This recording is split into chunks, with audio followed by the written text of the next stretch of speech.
Pandesal Forum here at 84-year-old Kamuning Bakery Cafe. This is a very unique Pandesal Forum. Ang pag-uusapan natin dito, importanteng mga issue tungkol sa national security, peace in Southeast Asia, also the controversies about the EDCA military bases, the controversies about the people are worried about possible proxy war in Asia, like what is happening in Ukraine now, destabilizing the whole of Europe. Also, another controversial issue, the proposed joint NATO sea patrols, militarizing Pacific Ocean and ASEAN. We have very special speakers from the U.S. and here in the Philippines. I will call them one by one later. I will mention their names first. Of course, we have from the U.S. the very courageous Mr. Mike Billington. Later, we will invite Mr. Herman Laurel to properly introduce Mr. Mike Billington of the Executive Intelligence Review and also of the LaRouche movement. And also with us nandito si Ka Ado Paglinawag and also the very respected, very brilliant, humble labor leader, now nationalist political leader, Ka Leonie de Guzman. Siya dapat ang lula ng Pilipinas. Yung parang Brazil. Yung presidente ng Brazil, labor leader na nationalist din. And next, we have beside me Mr. R.J. Habeliana, President siya ng United Filipino Consumers and Commuters, also WARN, WARNUFCC. Also via Zoom, an intellectual, public intellectual nationalist, Professor Ana Malikdopoy. Let us start. Later on, I will call everyone for their opening statement. After the opening statement, we will open the floor for question and answer from our media and other guests. We are live on Facebook Live and also via Zoom. To begin, we have a special speaker, Mr. Mike Billington. We would like to invite Mr. Herman Laurel of the Mr. Laurel is an intellectual, an activist. He will properly introduce Mr. Mike Billington now. Yes. Okay, magandang umaga po sa inyo lahat and good morning or good evening to Mike Billington there over at Pittsburgh, Virginia. How are you doing, Mike? I'm trying to wait to you. Mike Billington has been to the Philippines in the 1990s, around 1998, and in the early 2000s. He is a very courageous political activist and savior with the movement. He was jailed by the deep state of America in the 80s or 70s, I'm not sure what decade, but he has been a victim of the repression against the progressive ideas to reform the United States of America. So, Mike Billington, say hello to our audience. Can you hear me? Mike. Hello. Audio. Just testing the audio. Is it muted still? Can you hear us, Mike? Microphone. Yes, audio. Paki-check po. Hindi yata nakabukas. Meron na. Can I get one mic? One microphone.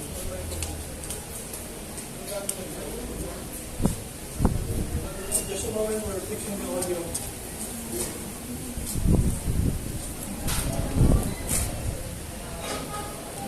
While the audio is being fixed, I'd like to say Mr. Herman Laurel is with the Asian Century Philippine Strategic Studies. Okay, Mike Billington, can you test your audio? Can you test your audio? Ano ba gagawin? Gamitin mo sa akin kung Can we test your audio, Mike? Can you hear me? Hello, Mike. Billington. Hello, can you test your audio? Baka he can't hear us. Ask him to speak. Can you speak, Kamay? Dali.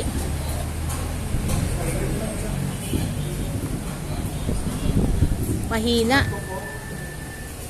We're still fixing the audio here. Can you try it? Can you count to 5? 1, 2, 3, 4, 5? It says global radio. Okay. Okay, one more test. 1, 2, count to 5. Please, Mike. Can you count to 5 again, please, Mike? Can you hear me? Yes, testing. Can you hear me, Mike Billington? Hindi niya naririnig. Hello, can you speak to Sir Mike? I can hear you. Yes. I am muted. May music now? Can you hear me? No, we can hear you now. We can hear Can you you. speak up louder? Thank Can you. you speak out louder? Maybe you pull your... Hindi niya tayo microphone louder. naririnig. So you can hear me now? Very good now. Very good. Oh, okay. Very clear. I'll get some introductory remarks.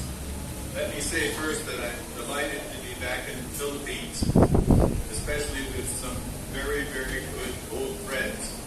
Mento, Ado, Bear. I'm delighted to be here with you and with all these other very prominent esteemed guests. I'm looking forward to what you all have to say on the crisis in facing the Philippines and in the world. Let me start by saying that the issues that you're addressing, I won't address them myself because I'm sure you will, but they're all very critical and dangerous at a moment where the U.S. is clearly planning for a war on China. There has been a process of demonizing Russia and China for a long time. The war on Russia is the most immediate great danger. It could very well become a nuclear war very quickly if the leadership in the U.S. and the U.K. continue on their current path, which is clearly aimed at destroying Russia and destroying China, even by war and even by nuclear war, if it comes to that. They seem to have no particular concern about the extreme danger of nuclear war. And the demonization of China has escalated dramatically in the recent times. You probably all heard about the Great Balloon paper, the extreme danger of Russia of China floating a balloon over the United States. This was rather hysterical and caused a lot of laughter, but the way they're using it is extremely dangerous. And you probably also heard that now Christopher Wray, the head of the FBI, who has been leading an anti-China hysterical campaign for several years, has now declared that it's determined that the COVID virus came from a leak in the Wuhan lab, something for which there is no evidence, literally. And even the rest of the intelligence community says that it's almost certainly not the case. And yet this is being hyped up in the American media and by our government, both parties, in order to demonize China the way they have demonized Putin and Russia. Am I being heard okay now? Yes. Very clear. Very clear. Very clear. You're very clear. Okay, good. So, of course, all of this attack on China completely ignores the reality of the miracle that's been conducted in China over these last decades. A miracle unprecedented in human history. 800 million people were lifted out of poverty.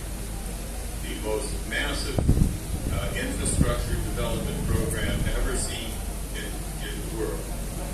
could only be compared to what Franklin Roosevelt did during the 1930s to save America from the Depression.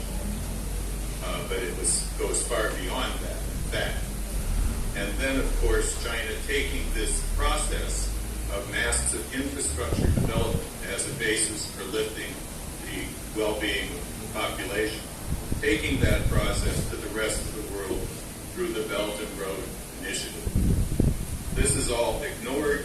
Instead, China is condemned as the aggressor, as a threat to the United States, justifying even the preparation of the war. So, let's look at this from the overview from above. If you look at the global picture, on the one hand you have the insanity of the U.S. and British leadership trying to provoke a full-scale war on Russia, not a proxy war in Ukraine, a full-scale war which would quickly become nuclear. And you also have the general financial collapse of the Western financial system, the dollar-based Western system, which is now experiencing a collapse of hyperinflation. This, of course, didn't begin recently. It began actually over 50 years ago, in 1971, when Richard Nixon took the dollar off of the gold standard and ended the Roosevelt economic policies and began a British policy of free market, free trade, allowing the banks to run the economy rather than the government. And this process, Mr. LaRouche warned at that time, would lead inevitably to a depression, hyperinflation, to wars, maybe small wars at the first, but a big war against the Soviet Union and China eventually. And that is what we are experiencing today. He warned that most people wouldn't want to hear that message, but that we had to stick to the truth, and that when it happened, people would look back to see who was lying and who was telling the truth. And I think that's what we're experiencing today with the surge of support for the ideas that LaRouche represents in the world. So the sanction, the hyperinflation that we're experiencing throughout the world was aggravated enormously when the U.S. imposed massive sanctions on Russia, which ended the flow of oil and gas and other materials, fertilizer, food, and so forth, from Russia, mainly to Europe. So that these policies were policies that did far, far more damage to Europe than to Russia.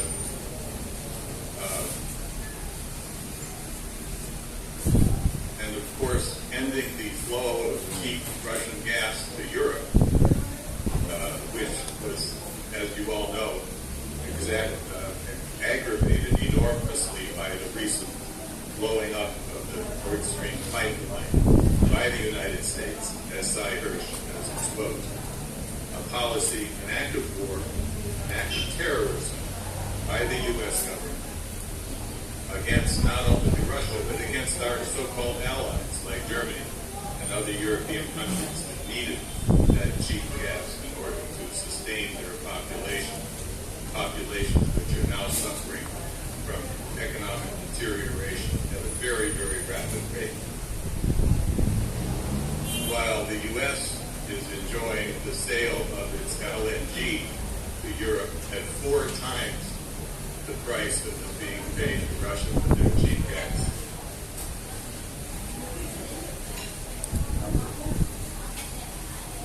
So, the other benefit of these sanctions on Russia was revealed by Mr. Lincoln. You all know Mr. Lincoln, the lunatic who happens to be our foreign secretary, who admitted that what he called a silver lining to the end of the supply of Russian oil and gas to Europe, which was, he said, that we would have to more rapidly transfer our use of fossil fuels to so-called renewables under the guise of the fake science known as climate change, global warming. So this was intentional, what they did, knowing full well it would have a devastating impact on our own populations. Nonetheless, that was what they did, and that's why they did it, because they wanted to stop fossil fuels and carbon. But now, looking down from above again, the reality is that while this danger is extremely real, it could lead to the extermination of the human race, literally, if there were a nuclear war. And yet, the world as a whole is moving in the other direction. Almost the entirety of the rest of the world are on the side of Russia, China, and India, and others who are committed to development rather than war.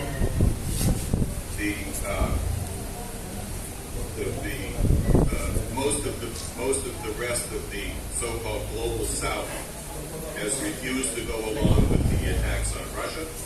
They certainly refuse to decouple China as is being demanded by the U.S. leadership and the British leadership, because they prefer development, the Belt and Road, to war and to austerity.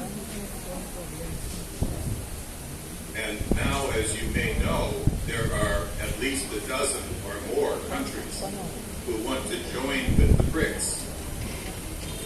That includes major countries like Indonesia, Argentina, Turkey, Saudi Arabia, and more. They know where the future lies if there's going to be a future. And it lies with the East, and it lies with the Belt and Road development process that's being launched largely with Russia and China.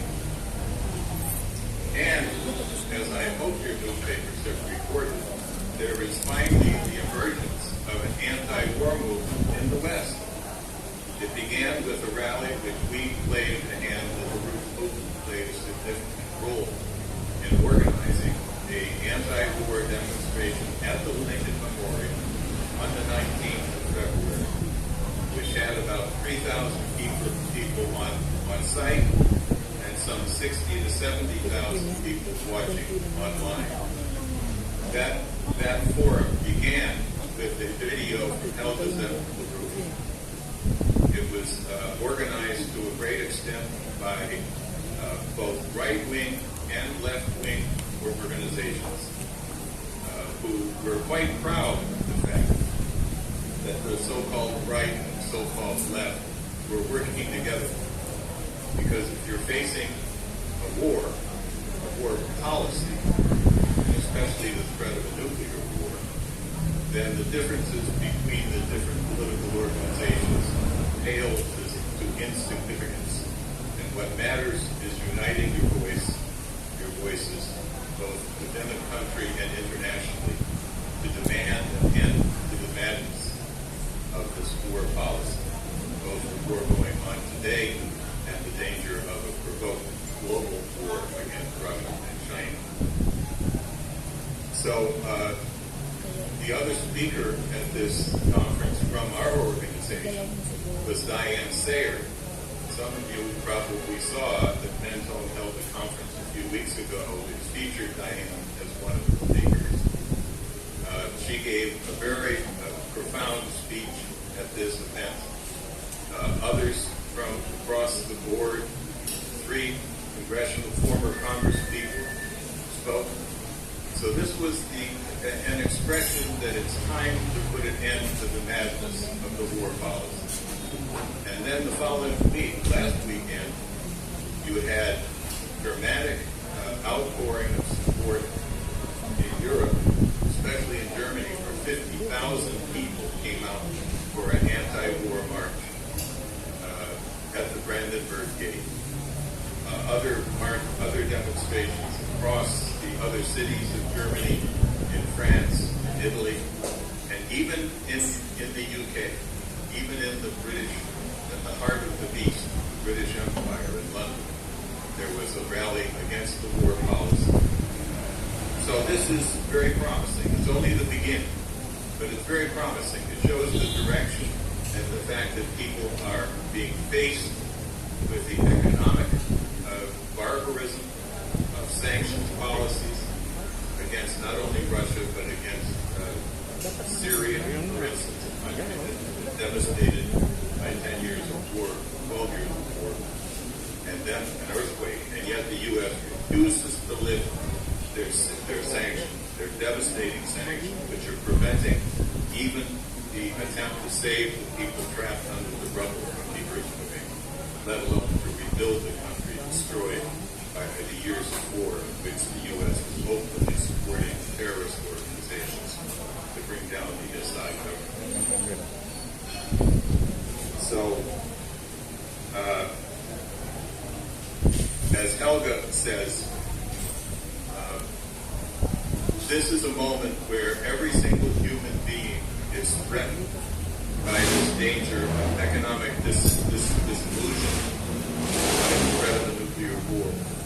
And therefore, every citizen has to see himself and herself as a world citizen, not just a citizen of their nation. And that there's no distinction between being a patriot of your nation and a citizen of the world, especially at a moment in which the world as a whole is threatened with this kind of destruction. And on the economic crisis, I should conclude by saying that one of the closest friends of Lyndon LaRouche in Russia was their leading economist, Sergei Glaziev.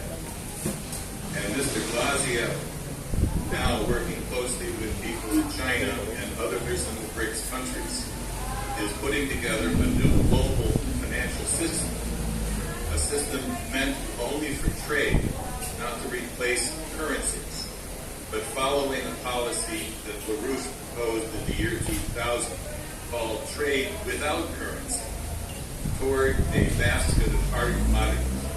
The idea is to form a trade currency whose value is determined not by the speculators on Wall Street or the City of London, but is determined by the value of the hard commodities, gold, but also oil and gas, minerals, and so forth, in order to tie the value of trade to the actual process of production. So this is in place already. It's already being tested. It's a way of allowing nations to get out from under the dollar altogether, because it's by the fact that most of the world trade is done in dollars that the U.S. has used that as an excuse to impose their sanctions on literally dozens and dozens of countries. So this is something that we all need to know about and that we all need to support. So I'll close with that. I thank you for inviting me, and I look forward to hearing from the other esteemed guests. Thank you very much, Mr. Mike Billington. Thank you very much for your eloquent analysis and your courageous views. We would like to give him time for a few questions because he is in the U.S. now, Virginia. It's past 9 p.m. at night. Maybe we could ask you a few questions before we ask the others for their opening statement. Anyone here among the media could ask questions? There's a question here. Mr. Mike Billington, what are your advices to President Bongbong Marcos and the political leaders of the Philippines? How can the Philippines react to this request of the U.S. to add more military bases in the Philippines? Do you see the Philippines, the danger of becoming the next Ukraine, the front line for war against the rival of USA? Any advice you would like to give to our leaders today?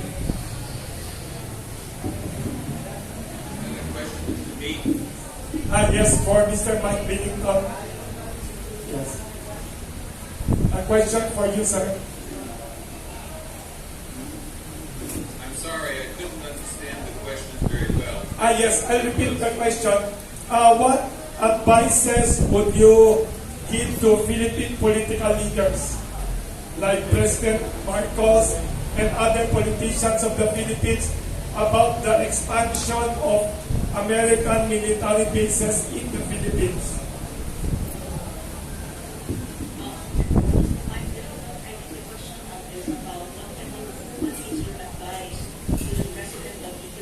Prof. Ana. Yes.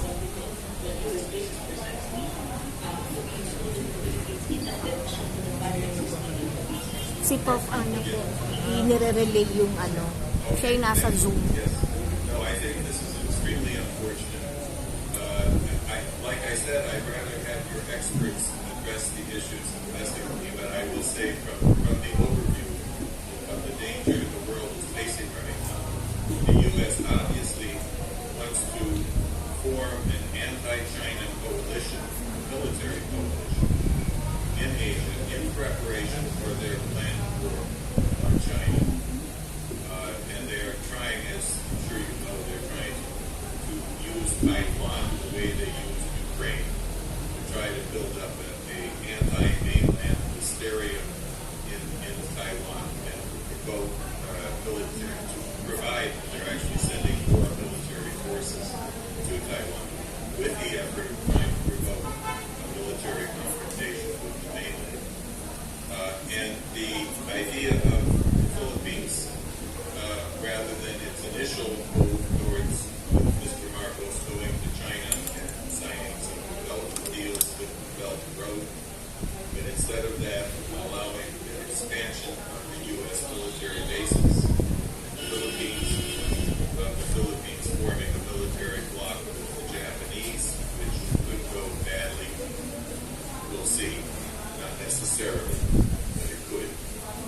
These are not good signs, especially if you're looking at it in the context of the U.S., some of the madmen running the U.S. at this point, that this is not the overall sentiment of the American people, although the media demonization of China is enormous, so it has an effect. But this can be defeated. Many, many American businessmen know that China's Belt and Road and collaboration between China and the U.S.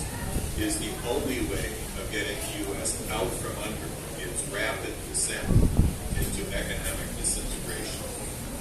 So in that sense, I think the effort to use the military threat of China, which doesn't exist, there's no threat, but the use of that is economic in scope as well as extremely dangerous in terms of the security of all of Asia, which would be devastated if there were a war. Thank you very much, Mr. Mike Billington. Thank you very much. We'd like to now invite the other speakers for their opening statement. Thank you again, Mr. Mike Billington. You can stay and join us or rest also, but we appreciate very much your words and analysis. Next, we'd like to invite Mr. Ado Paglinawan. He is with the Rizalistas of Nueva Ecija, also Vice President for External Affairs of the Asian Century Philippine Strategic Studies think tank. Mr. Ado Paglinawan, for your opening statement. I have chosen a unique approach to this statement. What kind of a president would risk the good standing of his country with a friendly neighbor that just a few weeks ago he said was our strongest partner in development? Mr. Marcos, you summoned the ambassador of another country on the basis of disinformation that was hatched by who could be a dropout from the Philippine Military Academy, and whose claim to fame is his alleged closeness to a foreign associate justice, who in turn is a rabid promoter of xenophobia in our country and a certified bootlicker of the Americans. You have the entire intelligence community at the click of your finger, yet you bought his canard that the equipment temporarily blinded our Coast Guard men. An active AFP general told me that if it were a military-grade laser, hindi naman sila mabubulag pansamantala. Masusunog po ang kanilang mga mukha. It would not have just blinded them, but their faces would have been burned. Jay Tariela is a CG-1 and is the Commodore in charge of personnel. Philippine Coast Guard Commander Admiral Artemio Abu suddenly gave him an ad hoc title of Advisor for Maritime Security and spokesman for the West Philippine Seas in order to legitimize his POPA. But these items are not reflected in the plantilla of the Philippine Coast Guard in the Department of Budget and Management. Besides, this action goes over the heads, Mr. Abu, of your Deputy Chief for International Affairs, Commodore Algir Ricafrente, and the official PCG spokesman in the person of Commodore Armando Badillo, who the media is very familiar with, the commander for PCG Public Affairs Office. Mr. Marcos, it appears that just like your other cabinet departments, your Coast Guard is in a serious disarray.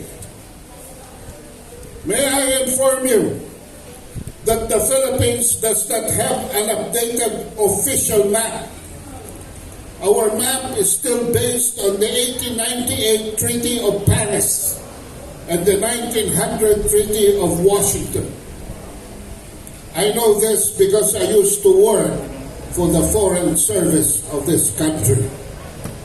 This is why, based on a study of a credible, this time Supreme Court Associate Justice Francis Hardelesa, and international law experts Dr. Melissa Loja and Professor Romel Regalado Bagares, a law has been proposed amending Republic Act 9522, the current baselines law, to specifically add the names and identify the maritime features in the West Philippine Sea claimed or occupied by the Philippines.